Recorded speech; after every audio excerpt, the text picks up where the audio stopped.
There was a time in my life when I knew everything. I knew what made the world go around. I knew the difference between right and wrong, the good guys from the bad guys, because the bad guys wore black hats. And I knew my future. Now, that was in the 1950s on a farm in Montana, where things are quite simple. At the same time, at that time, the decisions were made by my mother and father. The only decision I had to make was what I was going to have for breakfast, cornflakes or eggs. And we had a lot of eggs on the farm, so that was a quite simple decision also. It was so simple because there are few decisions to make. It was so certain because there's no variables. And I should have realized how good I had it at that time, but I really didn't. All I was concerned about was the future, what I was going to do and how great it was going to be and how I was going to change the world around me. I didn't appreciate what it was because I was so excited to get to the future. Now we're at the future. The future right now is kind of scary. It's not exciting.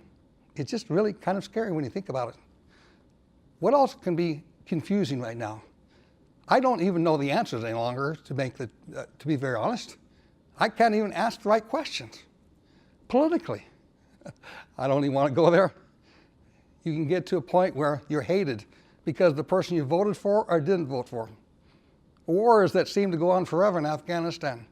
Terrorists that are over there and yet too close to home. A crazy man in North Korea that can wipe us out.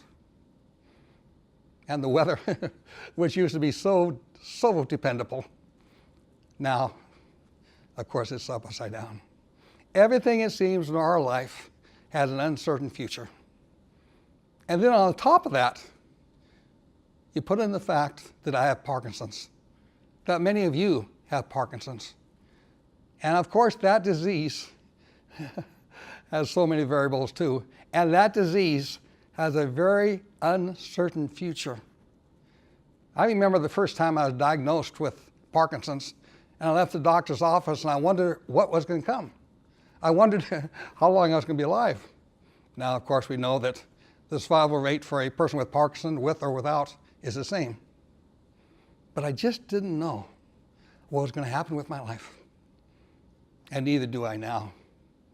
And neither am I able, of course, to tell you what your future is. Because we are so drastically different from person to person. One person's symptoms are more or less with a movement orientation and go quite quickly. Another is with a non-movement and progress quite slowly. You cannot tell a person the same today, let alone the future. And yet the future can be one of the most debilitating aspects of Parkinson's because of the reality of if we get so concerned about the future, so worried about what's going to happen to us, we in fact get stopped in our tracks. We find ourselves trying to look around the corner. And until we can see what's around the corner, we won't move forward. We find ourselves not wanting to plan anything because we just don't know what's going to happen. And at the point that we stop moving is at the point that we start dying. For any time you have a human that's no longer creating life, that's no longer creating purpose, that's no longer creating pleasures, that's no longer creating friendships, at that point, that person's dying. So I'd like to talk about the uncertain life of Parkinson's. Now, unfortunately, I can't give you the answer for what your future will be. But I would like to focus in on the path to the future.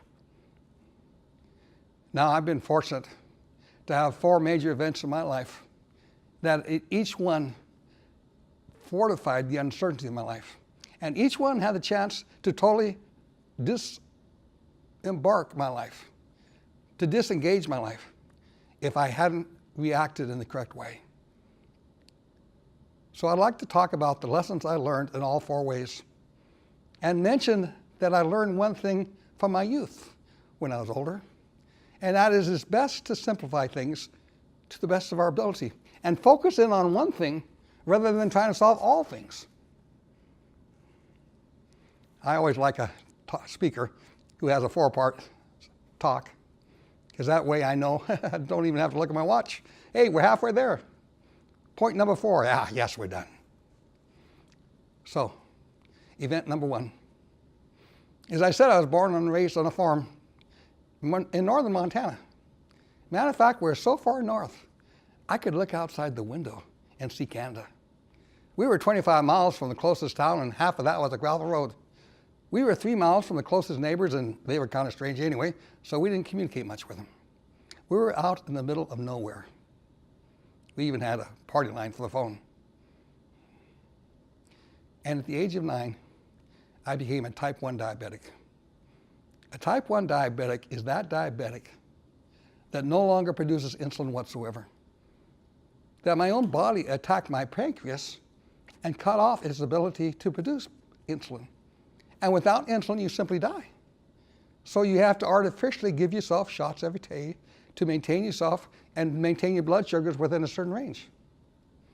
And I got that, sometimes called juvenile diabetes, at the age of 9. Now, I must admit, it didn't bring too many questions to me. There wasn't diabetic education at that time. It certainly wasn't diabetic education as far out as we were. To me, it just meant the fact that I couldn't eat sugar. And it's pretty traumatic to a 9-year-old when I can't have candy, I can't have ice cream, I can't have pop. So that was pretty serious. But other than that, it didn't bring complexities to my life. But to my mother it did. For she was told that I would never live past the age of 42. She was told that as a mother, she would have to bury her son. And that, of course, made her life very complex. Now, I know you all might be wondering, but I did live past the age of 42. Why did I live past the age of 42? Well, number 1, I took care of myself. I did the things I needed to. But number 2, medical science progressed. They took what was at first just a pork insulin, and now there's many variations with different strengths. Now there's ways to test your blood sugars so you can stay within that range of blood sugars. I survived past 42 because I took care of myself, but also because medical science progressed. As a person with Parkinson's, with an unknown future, with no cure, always remember to have that hope, that realization that medical science itself will progress and go forward. Never give up the hope, and never say, well, this is the way it's going to be. Never give up the hope, in fact, that there can be a change, that there can be a future that's much longer than you would have ever imagined. But as I said, I went on quite well. Nothing was different. I lived life as I should live it. I played football, I played track. I was social like all the other people. But I did notice there was a group of diabetics that didn't do so well. They were the diabetics that refused to recognize they were diabetics, except to take the daily shot. They wouldn't take care of themselves. They ate what they wanted to, they drank what they wanted to. And even as early as high school, I knew some type 1 diabetics who lost their legs because of lack of circulation from diabetes, the oversugared diabetic. Point 1. The first thing I need to know when I face the uncertain future is to recognize the problem today and do all I can today. Not to take Parkinson's and say, well, I have it, I can't do anything. I know it can get worse. But to do all we can today so that the tomorrows, our future farther down the line, are farther down the line. For instance, exercise. We all probably know we need to exercise. But it isn't the time to exercise when you get to a point that you can't walk and say, oh, I should have, because that's too late. Now, today is the time to do it. And not to do it for a time, not to do it when you're told to and then forget or become lazy or just get it out of routine. Now is the time to continue to do all that we need to do. Not just the exercise, but everything that the medical science has to offer us. Now is the time to do it. Because if you don't recognize the problem today and treat it today, the tomorrow symptoms will come much earlier than you would expect. Now, as I said, I did quite well. I went through high school, I went through college. I married, found a lovely young lady, and we married. I went to grad school. And shortly after we got out of grad school, 8/18/1980, a day I will never forget. Why? Because it was the birth of my first child, a son. I walked around all day smiling because I felt so fortunate. And my wife, after 12 hours, would look at me and say, "What are you smiling about?" And I'd have to kind of turn my face a little bit. But I'll never forget the first time they took that child and they put him in my arms. And I felt the warmth of his body against me. And I looked down at my child. For something else happened on 8/18/1980. For on that day, because of complication of diabetes, which your eyes feel as if they aren't producing enough oxygen, and therefore build unnecessary vessels, those vessels burst, and my eyes became filled with blood.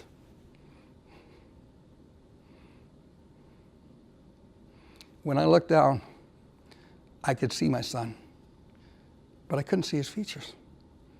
I was legally blind, and I couldn't see who he exactly was. So what did I do? I spent as much time possible with my son and my wife.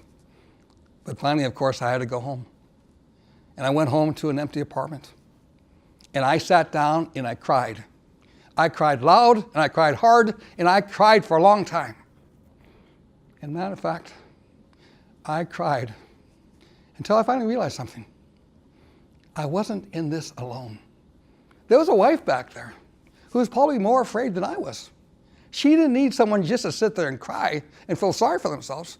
She needed someone who would come and support her and walk forward with her and be a mate with her and establish a future for her.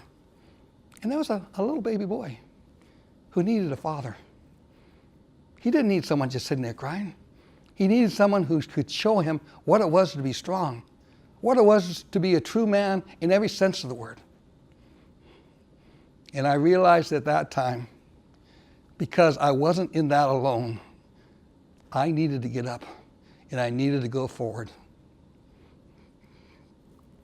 With Parkinson's, sometimes we don't feel as equipped as we should be. Sometimes we feel lacking. But you need to know, lesson number 2, that people need you. That people need you to be strong. That people need you to live beyond Parkinson's. And that even if you think that people aren't appreciating you, they need you.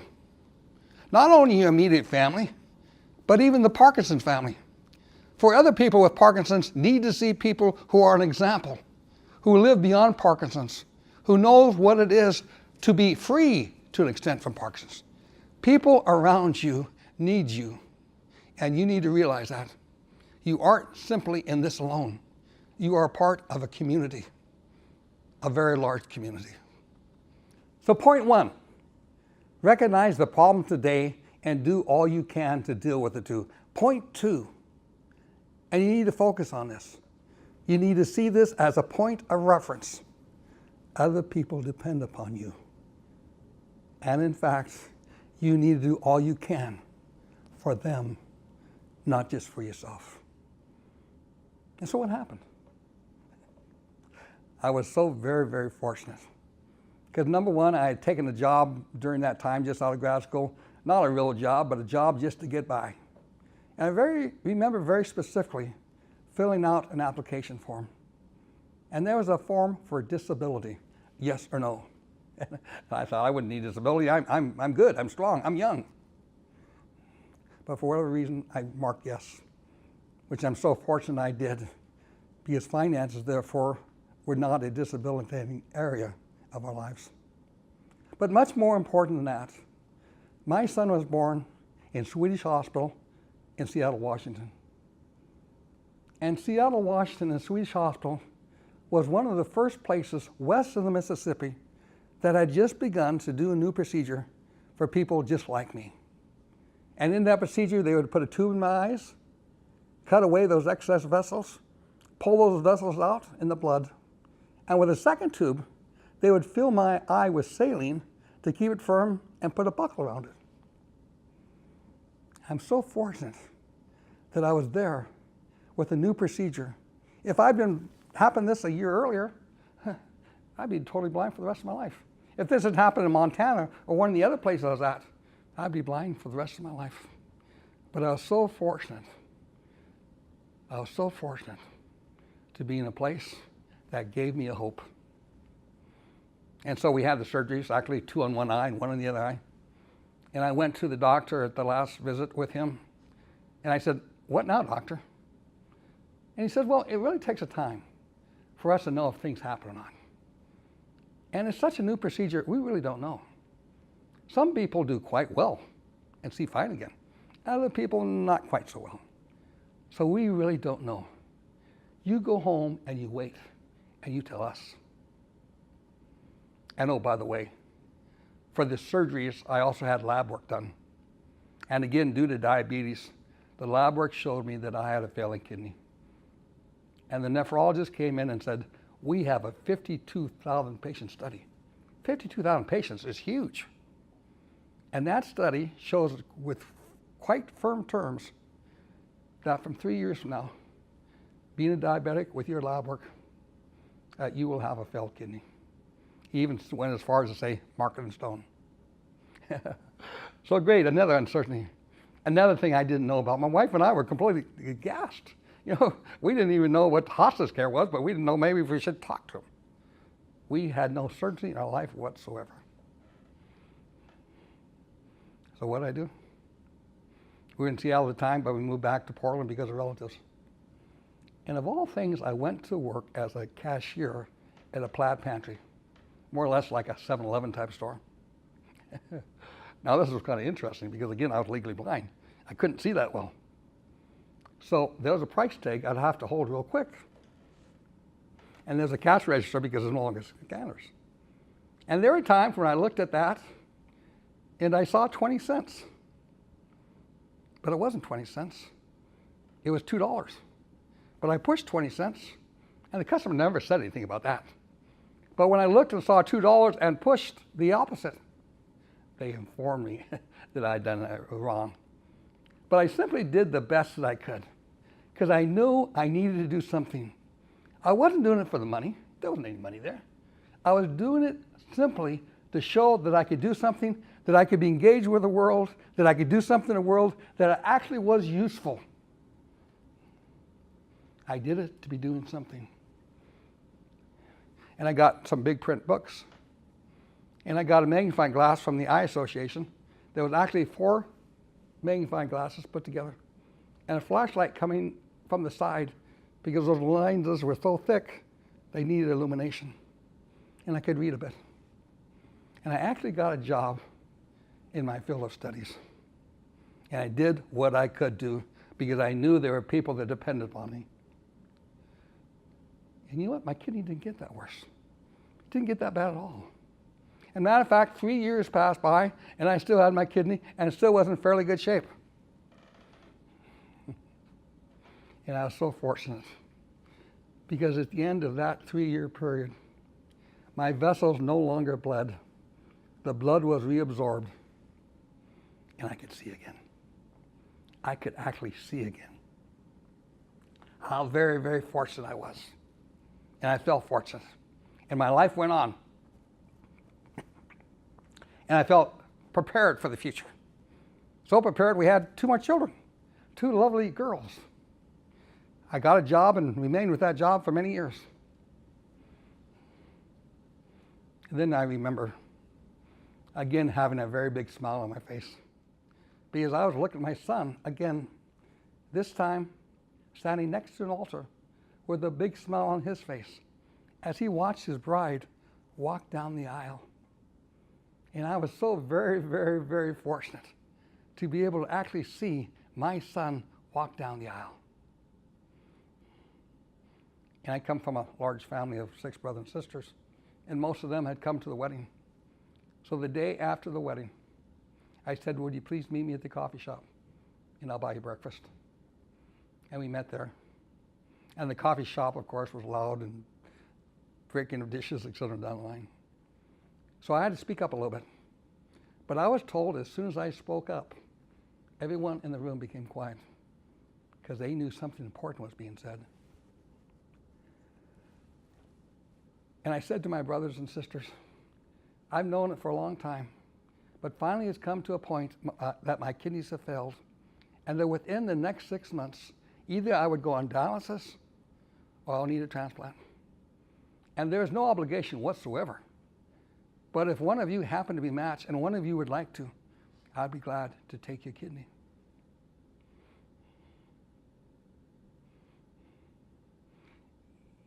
And it took time to do all the testing, time to see if a potential giver of a kidney was healthy enough, to see, in fact, if I was healthy enough to take a kidney. And before that time, I was forced to go on dialysis. And in a way, I think I was lucky to go on dialysis because I found out how terribly excruciating pain dialysis can be. And now I can have sympathy for people who have to go through that terrible process. And if you know anyone on dialysis, don't just think it's a waste of 3 hours of the time, 3 times a week. If you know anyone on dialysis, have great, great compassion for them. And I was so lucky. See, as I said, I come from a family of 7. And my oldest sister was 16 when the youngest sister was born. So in other words, the last sister wasn't exactly planned for. She came by accident. But it was that sister who was the match, who was an angel, who was more than happy to give me a kidney. For if she had not been born, I would not have received a kidney. If she had not been born, not only would I not receive that benefit, but so many people have benefited from her life. But I was so fortunate that she was a good match for me. And they put the kidney in, and as soon as they released the clamps, a little boot of urine came out, which meant the kidney was working fine. See, I was so fortunate. And then I realized not only was it necessary to recognize the problem today and do everything I could, not only was it important to recognize that I needed to do things for other people, but now I realized that I needed other people also. That we are not by ourselves. We need other people.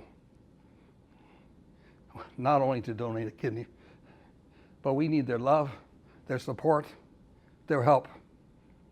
And if you sometime feel like your caregiver isn't understanding you, isn't being what they should one way or another, realize how much you need them. Realize how much they are in fact giving to you. Realize in fact that you need other people. And realize you need other people in the Parkinson community. That you need them to get together with them and support one another and laugh with them and play with them and just be doing something other than staring at Parkinson's. And realize even more than that, that world which we live in, even those people who disagree with us, even those people who seem to hate us, you need those people. No matter how much they would seem to hate you, we need those people, you need those people, and you need to view them as a person who is needed. So point 1, recognize today and do everything you can for today. Number 2, realize that other people need you. And number 3, realize that you need other people. And simplify your life enough that you can look at those simple lessons rather than the complexity of everything around you. Now at that point I thought I had it pretty much made. You know, all these terrible things from diabetes, the big ones at least, they were past. And then I would just go on and kind of live my life. And then there became a time when my mind seemed to get fussy. It wasn't working well, which was such a surprise to me because I knew physical things might be happening to me from the diabetes. But now it was my mind. Unfortunately, though, my future became uncertain again. And the doctors really even weren't certain about what I had. At first, they thought it must be Alzheimer's because I was forgetting so much and my short-term memory shot. But I didn't progress, so it couldn't be that. So they looked at this, and I looked at that, and said, well, maybe he's just depressed. And then one day I was at my general practitioner, and I had some shakes. And he said, you know what, you might have Parkinson's, but there's no test for Parkinson's. I said, yeah, there is. I knew this because of the job that I had been on, and I was so fortunate to have known it. There's a test called DAT scan, a nuclear medicine test. So he gave me the test, and it proved that I was positive for Parkinson's. And I took the results, and then I went to a movement specialist, a neurologist. And he looked at the test, and he looked at me. He said, you don't have Parkinson's. You don't look like you have Parkinson's. You don't carry any of those things a Parkinson person should carry. There must be something wrong with the test. You simply don't have Parkinson's. Kind of go away. Don't even have another appointment with her. You don't have Parkinson's. So again, I was confused. I didn't know what my future held. But as happens, the symptoms of my Parkinson became more real, more present, more obvious, until there was a point where I couldn't swallow correctly. In matter of fact, I would cough so hard that I would pass out for a second or two. And this would happen every minute or two. And I went to a ear, nose, and throat specialist and said, you know what? You need to go to your neurologist again, because that can be a mark of Parkinson's and Parkinson plus. So I went to my neurologist again, and once again we did a battery testing, and once again we did that same test. And that test once again not only came back positive, but even more positive, if you can believe that. And they said, yes, you have Parkinson's, but you have atypical Parkinson's. I don't know what typical Parkinson's is. I don't see people who are typical, but I had atypical Parkinson's. In other words, I most likely have Parkinson plus. That is a derivative of Parkinson, if you will. It has the same problem with the dopamine, but also has a problem with my mind. And the biggest problem with PSP is it's very aggressive. The usual lifespan with a person with PSP is 5 to 7 years. And the reason why most people die from PSP is aspiration pneumonia, because you can't swallow correctly. It finally, some goes in your lungs. And at some point, a bacteria gets got in those lungs, and you get aspiration pneumonia. Now they told me that, and again, now my future was unclear again. And things were going quite well. And I thought, you know what, maybe, just maybe they've misread things. Maybe I don't really have PSP. I've been speaking for the Parkinson Resources of Oregon, and in the middle of last January, I said to them, you know what, I'm not feeling well. Maybe, in fact, I shouldn't speak anymore. Matter of fact, I can't speak anymore. So I'll have to cancel the presentations that I have scheduled. This was the middle of January. I went to a couple more doctors. And on the 2nd of February, I called my neurologist for whatever reason. And over the phone, he said, you aren't sounding good whatsoever. You need to go into the ER now. So I called my wife, and she took me to the ER. Now, we'd been to the ER several times before for false alarms most of the time, for false alarms for aspiration pneumonia a couple times. But that day, on February 2nd, when we went to the ER, we didn't leave for a while. I remember them checking me in. I remember them saying I have a bed available. But for the next 26 days, I was in intensive care unit at OHSU on the edge of my life. For my whole body collapsed. My heart went berserk because of the infections. Went into atrial fibrillation. My poor little kidney, it started to fail. My whole system had started to collapse. And for the next 26 days, I went in and out of consciousness. But I remember one time when I came into vision again, and I looked over and I saw my wife. And she had a look on her eyes of such deep love that I've never seen before. And I knew I could not die. I couldn't leave her like that. I needed to live. And guess what? I lived. I'm here. And the doctor said I lived because I wanted to live. And that's the reality behind it. For you see, it was such a severe pneumonia that they put a tube in my chest to drain it. They hung the antibiotics as they do for everyone, but that didn't work. The tube didn't work. So they put a second tube and that didn't work. They put a third tube in and that didn't work. So finally they had to go into my lungs, deflate them, and literally scrape off the aspiration from them to clean them up as best as they could. But I lived. I lived. And I remember knowing that I needed to live for my wife. But at the same time, the day we were checked out, they said to me, you need to know that you're still aspirating. And the normal course of your disease is you will once again get aspiration pneumonia. And each time you get it, your lungs will be weaker. And it won't be long now before you die. And I left the hospital. When is next pneumonia going to come? It come tomorrow, next month, next year? When is it going to be? I didn't know this. I didn't know. I just lived in uncertainty.